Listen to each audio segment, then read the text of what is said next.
जी नमस्कार। नमस्कार जी। जी क्या नाम है आपका? जी मेरा नाम रौली कुमारी है। रौली जी आप कहाँ से आए हो? जी मैं बठिंडा पंजाब से आई हूँ। रौली जी संत रामपाल जी महाराज जी से जुड़ने से पहले आप क्या भक्ति साधनाएं करते थे? जी हम सभी देवी देवताओं की भक्ति करते थे, जो भी हमारे मम्मी पापा करते थे वो हम सभी देवी देवताओं की भक्ति करते थे। और नवरात्र का व्रत भी रखते थे, शिवरात्रि का व्रत भी रखते थे, जन्माष्टमी का व्रत भी रखते थे। और जो भी हमारे घर में जो पूजा होती थी हम वो भक्ति साधना करते थे। क्या किसी संत को आपने अपना गुरु बनाया था? जी हाँ, हमने पहले गुरमीत राम रमी जी को गुरु बनाया, फिर उनकी 1 साल भक्ति की, फिर छोड़ दिया। फिर हमने संत रामपाल जी हाँ, फिर हमने आसाराम बापू जी को गुरु बनाया, तो उनकी 5 साल हमने भक्ति की। और भक्ति करने के बाद फिर हमें कोई लाभ नहीं हुआ, फिर हमने छोड़ दिया। फिर हमने संत रामपाल जी महाराज को गुरु बनाया। बहन जी हम आपसे ये जानना चाहते हैं कि संत रामपाल जी महाराज जी से जुड़ने के पीछे क्या कारण रहा? जी हमें संत रामपाल जी महाराज से नाम लेने का ये कारण था कि हमारे घर में बहुत दुख तकलीफ थे, बहुत ज़्यादा। अगर मैं छोटी सी डिटेल बताना चाहूँगी आपको कि जब मैं बचपन में मैंने कभी सुख नहीं देखा, दुख देखा। जब से ये सुख दुख क्या होती है ये मैंने जानने की जब हमने कोशिश की तो हमने सुख नहीं देखा। बचपन से ऐसा लगा कि भगवान है कि नहीं है, इस दुनिया में भगवान कहाँ है, कैसा है। हम नीले आकाश की तरफ ही देखते रहते थे कि भगवान अगर है तो इतना दुख क्यों है। क्या क्या तकलीफें थी आपको? भगत जी अगर ये हम देवी देवताओं के सुख दुख जो भी हमें देते हैं, ये लाभ हानि देते हैं, इसका यानी कि हमें पता नहीं था, हम जानते नहीं थे। तो हम जैसे भक्ति करते थे, हम जोत जलाते थे। तो सर जी मेरा जन्म एक पुलिस वाले पिता के घर में हुआ, जो शराब पीना, मीट खाना और जो आना दोस्तों का घर में आना जाना, हमने कभी यानी कि ये नहीं देखा कि पिता का प्यार क्या होता है। यानी कि हम भगवान के बारे में बताना चाहते कि भगवान के सुख, एक भगवान सुख क्यों नहीं देते। तो एक ऐसी लाइफ थी हमारी कि जैसे कि अनाथ होते हैं, तो जिसका कोई भी नहीं होता। तो 6 महीने बाद हमारे पापा आते घर पर, तो दारू की बोतल रखते, सुबह से रखते और शाम तक। हम भगवानों से ये प्रार्थना करते थे, हे दुर्गा माँ हमारी रक्षा करना, हे विष्णु जी हमारी रक्षा करना, हे शंकर जी हमारी आज रक्षा करना। हम यही दुआ करते रहते भगवानों से, लेकिन भगवान हमारी कोई नहीं सुनता। सुबह की दारू रखती, मारपीट शुरू करते तो शाम तक चलती, और रात को फिर थोड़ा सा घूमने जाते, फिर दोस्त साथ आ जाते, फिर दारू की बोतल रखते, फिर रात के 12-1 बजे तक बोतल चलती, फिर मारपीट शुरू हमारी मम्मी के साथ, हमारे साथ। यानी कि हमने बचपन मारपीट से ही शुरुआत की हमने। उन भगवानों की जो भक्ति करते करते, व्रत करते करते, हमने सुख नाम की कोई चीज़ नहीं जानी कि सुख क्या होता है, कैसा होता है। सभी देवी देवताओं की जोत जलाते, व्रत रखते, यानी कि बहुत कुछ करते, लेकिन हमने नहीं जाने। हम यहाँ तक आ गए कि हमने सुसाइड करने की भी कोशिश कर ली। फिर हमने सोचा हमारी भी ज़िंदगी हम भी जीना चाहते हैं, अगर भगवान यहाँ सुख नहीं देखता अगले आगे जाके देगा, क्योंकि हम लड़की हैं, हम चले जाएंगे इस घर से, फिर वापस नहीं आएंगे। यानी कि इतना दुख, यानी कि इतना मानसिक शोषण, शारीरिक शोषण इतना कि भगवान ने हमारी सुनी नहीं, वहाँ कुछ भी नहीं सुना। लेकिन हमने सोचा भगवान कहीं तो है।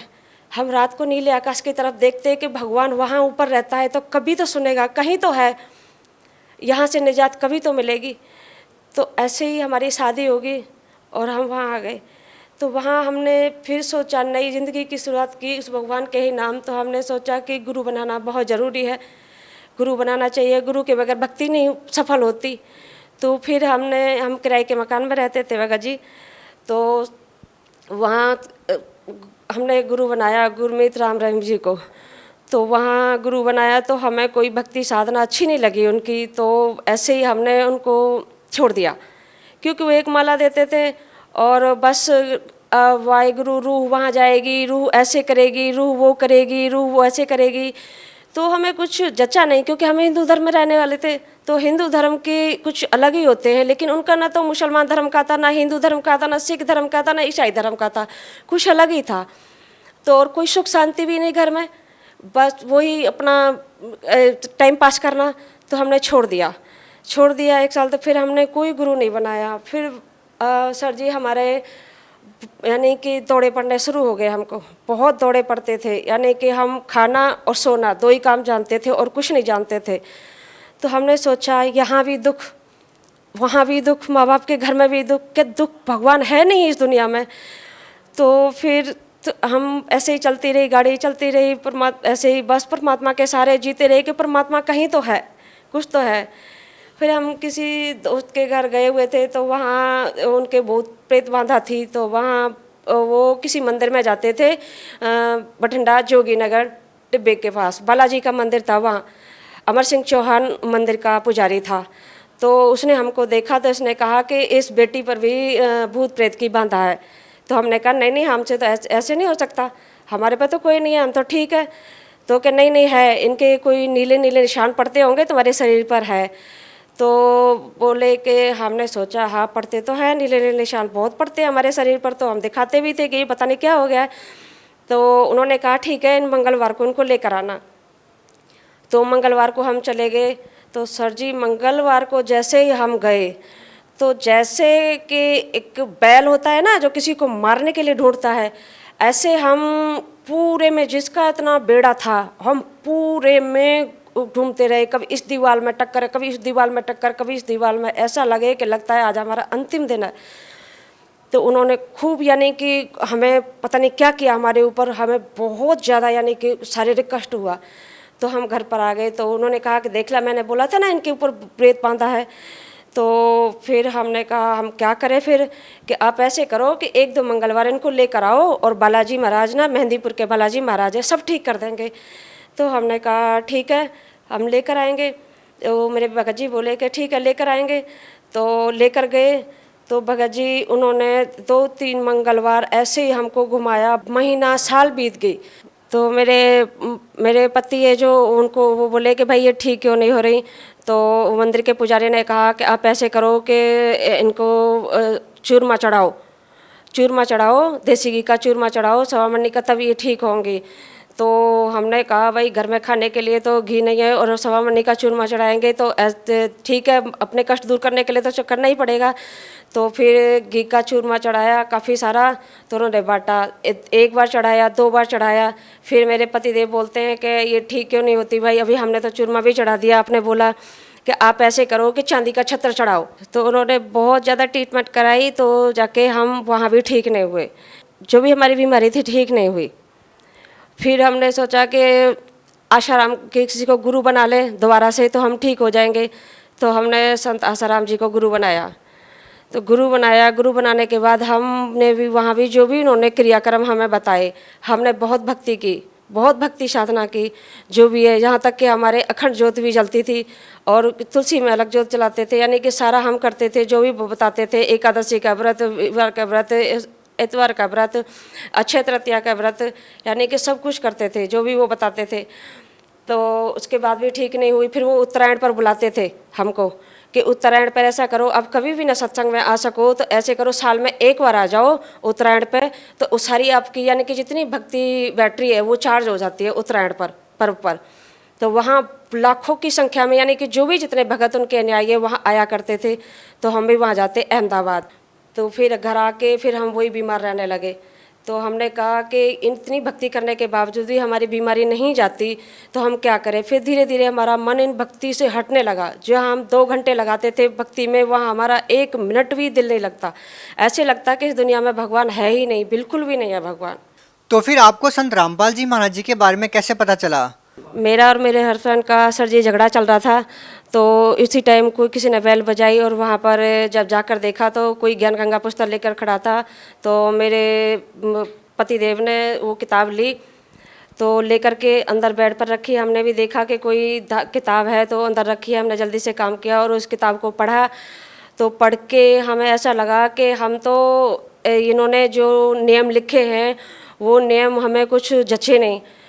तो जचे नहीं। तो मेरे पति देव है वो तो गाड़ी पर चले गए, गाड़ी चलाते रहे, ट्रक चलाते हैं मेरे पति देव, तो वो तो गाड़ी पर चले गए। लेकिन जो हमने पीछे से किताब पढ़ी उसमें जो नियम लिखे होते हैं, जो भी होता है वो हमें कुछ जचे नहीं, क्योंकि हम तो जब बीमार होते हैं 1 हफ्ते के लिए तो हम रसोई में खाना बनाने भी नहीं जाते। और ये संत रामपाल जी महाराज जी बोलते हैं कि ऐसे भक्ति करो, यानी कि जो भी हो, जो भी हालात हो उसमें सब हालातों में भक्ति करो। तो हमने वो किताब रख दी, पढ़ी थोड़ी सी, जो नियम पढ़े वो हमने रख दी। तो फिर इतना यानी कि कलेश हमारे घर में हो गया, इतना हो गया, इतना हो गया भगत जी, मरने की कोशिश की हमने, यानी कि कोशिश किया कि अपने आप को ख़त्म करने की कोशिश की। फिर हमने दोबारा से फिर उस किताब को पढ़ा, जब हद से बाहर ही हो गया, यानी कि इतना कष्ट कि बहुत ज़्यादा। तो फिर हमने संत रामपाल जी महाराज की दोबारा से किताब को उसको पढ़ा। तो जब पूरी किताब हमने पढ़ा ना, तब हमें कालजाल समझ में आया, तब सारा शुरू से लेके और अंत तक हमें समझ में आया कि हमारे साथ क्या क्या हो रहा था और क्यों हो रहा था और किस दृष्टि से हो रहा था। तो फिर हम संत रामपाल जी महाराज की शरण में गए, वहाँ हमने 10 अगस्त 2014 को नाम लिया। बहन जी, संत रामपाल जी महाराज जी से जुड़ने से पहले आपको बहुत सारी समस्याएं थी। क्या संत रामपाल जी महाराज जी से नाम दीक्षा लेने के बाद उन समस्याओं का समाधान हुआ? हाँ सर जी, निवारण हुआ कि पहले तो हमारी भूत प्रेत की जो बाधा थी वो बिल्कुल ख़त्म हो गई, बिल्कुल भी ख़त्म हो गई। और फिर मुझे क्या ना, जो दौड़े पड़ते थे वो भी ख़त्म हो गए, बिल्कुल, यानी कि एकदम नॉर्मल हो गए सारा कुछ। फिर एक दिन हम ऐसे ही जा रहे थे, नामदान पर जा रहे थे, तो वहाँ से आ रहे थे तो किसी का फ़ोन आ गया। फ़ोन आ गया तो हमारे ऐसे फ़ोन लगा था कान पर, बातों में इतने यानी कि हम वो हो गए कि हमें पता ही नहीं लगा कि आगे लाइन भी क्रॉस करनी है हमको। हाँ, प्लेटफार्म पर लाइन को यानी कि क्रॉसिंग करते हैं तो ऊंचा प्लेटफार्म होता है, तो नीचे से कूद करके हमें पल्ले प्लेटफार्म पर जाना था। तो हम बातें करते करते चले जा रहे थे। तो ऐसे जब हमने वो क्रॉसिंग कर ली, तो क्रॉसिंग करने के बाद हम प्लेटफार्म पर आए, तो प्लेटफार्म पर जैसे नींद से जगते हैं ना, ऐसे जगह कि हमने ऐसे ना तो हम बैठे ना, कैसे कैसे क्रॉस कर लिया हमने, परमात्मा ने हमको किस तरीके से क्रॉस कराया। फिर दूसरा हमें लाभ ये दिया सर जी कि हम किसी रिश्तेदारी में गए थे, तो वहाँ बहुत तेज अचानक ही पेट में दर्द था जो कभी नहीं हुआ। तो वहाँ डॉक्टर के पास गए, उन्होंने टीका लगाया, दवाई दिया, नहीं सारा कुछ दिया, तो उन्होंने कहा जाओ ठीक हो जाएगा। लेकिन फिर हम आए रास्ते में, तो फिर हम दूसरी जगह रुके, वहाँ फिर दूसरे दिन हमारे वही हालत शुरू हुई। वहाँ भी डॉक्टर को दिखाया तो उन्होंने कहा दवाई से ठीक होते हैं तो होते हैं, और नहीं तो मेरे बस की बात नहीं है, इनको यहाँ से ले जाओ। फिर हम अपने यहाँ घर पर बठिंडा आ गए, तो यहाँ भी दिखाया, डॉक्टरों को दिखाया, तो यहाँ भी कहते हैं कि पता नहीं लग रहा है इनका कि है क्या चीज़। तो सारी दवाइयाँ हमने उनको दिखाई कि दवाई तो सारी ठीक है पर पता नहीं लग रहा है इनका। तो एक आरती हो रही थी, तो आरती होती होती फिर अचानक दर्द उठाया, तो मेरे बच्चों ने मुझे परमात्मा का शरणामत दिया। संत रामपाल जी महाराज के उस चरणामत को पीकर और उस प्रसाद को खाकर, संत रामपाल जी महाराज के प्रसाद को खाकर हमें आज तक वो दर्द नहीं हुआ, ना ही कोई हमने चेकअप कराया, ना ही कोई यानी कि इन्फेक्शन हुआ, कुछ भी नहीं। परमात्मा के संत रामपाल जी महाराज की कृपा से हम आज तक ठीक है। फिर हमें तीसरा लाभ हुआ सर जी कि हम कपड़े धुल रहे थे, तो बहुत जल्दी में थे, तो हम तीसरी मंजिल पर कपड़े सुखाने के लिए गए थे, तो वहाँ लकड़ी की पुड़िया हमारी, तो नीचे थोड़ा पानी भरा था, हमने वहाँ ईंट रख दी थी। तो सर जी हम जल्दी जल्दी नीचे आ रहे थे, तो हमारा पैर फिसल गया ईंट से पैर फिसला, तो हमारा पैर एकदम टेढ़ा हो गया, बहुत तेज़ आवाज़ भी आई, और यानी कि ऐसा लगा कि पैर टूट गया। तो पैर टूट गया, हम वहीं बैठ गए।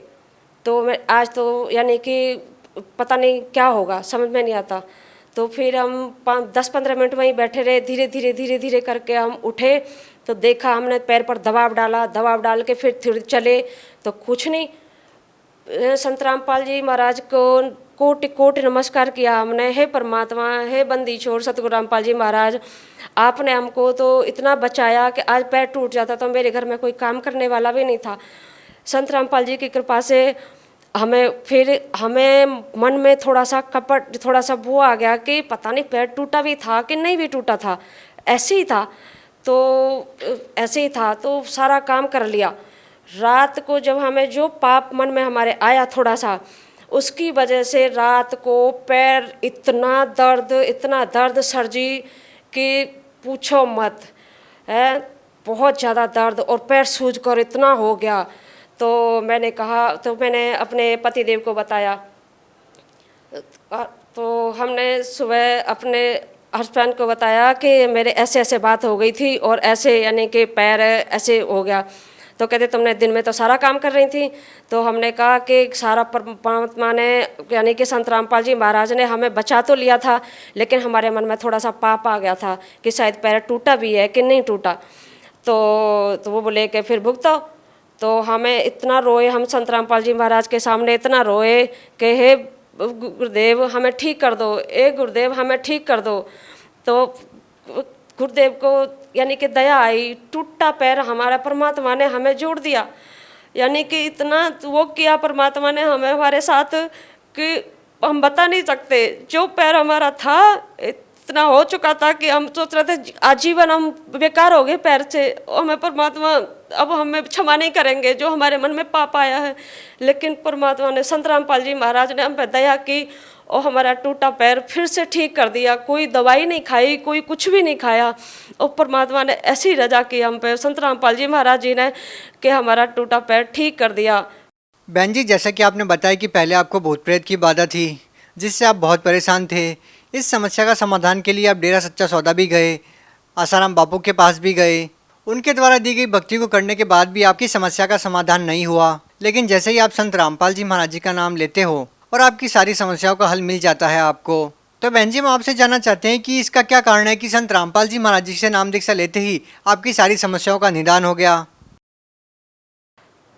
सबसे कारण ये है सर जी कि संत रामपाल जी महाराज का जो हमने ज्ञान सुना, जो पढ़ा, हमने ज्ञान सुना तो नहीं था, लेकिन हमने जो ज्ञान गंगा पुस्तक पढ़ी संत रामपाल जी महाराज जी की, तो उस ज्ञान गंगा पुस्तक में हमें सब गुरु धर्म गुरुओं से भिन्न भिन्न यानी कि सबसे अलग ज्ञान पाया।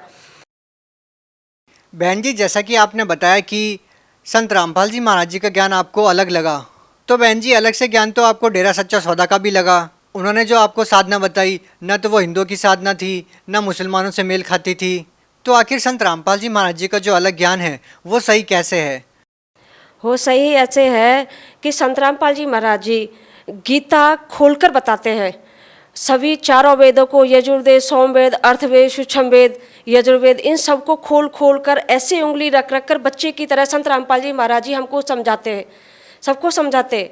तो एक और वो जो गीता और वेदों का ज्ञान देते हैं, और जो भी यानी कि ज्ञान है उनका, वो एकदम ऐसा ज्ञान है जैसे कि प्रधानमंत्री मोहर मारता है, ऐसे संत रामपाल जी महाराज का ज्ञान हमारे दिल पर मोहर मारता है। तो और जो और धर्मगुरु हैं वो सिर्फ ढोलक मजीरे बजा बजा कर और सिर्फ भागवत में से जो लोक वेद की कहानियाँ उनको सुना सुना कर रिझा देते हैं, बस हो गया सत्संग। तो हमें सबसे बढ़िया सर जी ये बात लगी कि परमात्मा संत रामपाल जी महाराज जी के पास ज्ञान भी है और हर दुख मुसीबत यानी कि समाधान भी है, वो हर कष्ट को काटने में सूक्ष्म है। बहन जी, आप भगत समाज को क्या संदेश देना चाहते हैं? सर जी, भगत समाज को संदेश तो नहीं, मैं तुझ जी प्रार्थना कर सकती हूँ कि जो भी यहाँ काल जाल में सभी आत्माएं भटकी हुई है परमात्मा प्राप्ति के लिए, तो इस पृथ्वी पर परमात्मा स्वयं आए हुए हैं। तो यानी कि संत रामपाल जी महाराज इस पृथ्वी पर आए हुए हैं और संत रामपाल जी महाराज के सत्संग भी चले हुए हैं, जगह जगह ज्ञान गंगा के प्रचार भी हो रहे हैं। तो आप यानी कि परमात्मा से नामदान लो और संत रामपाल जी महाराज जी से नामदान लो और अपना कल्याण कराओ। जी बहुत बहुत धन्यवाद। सच्चा है।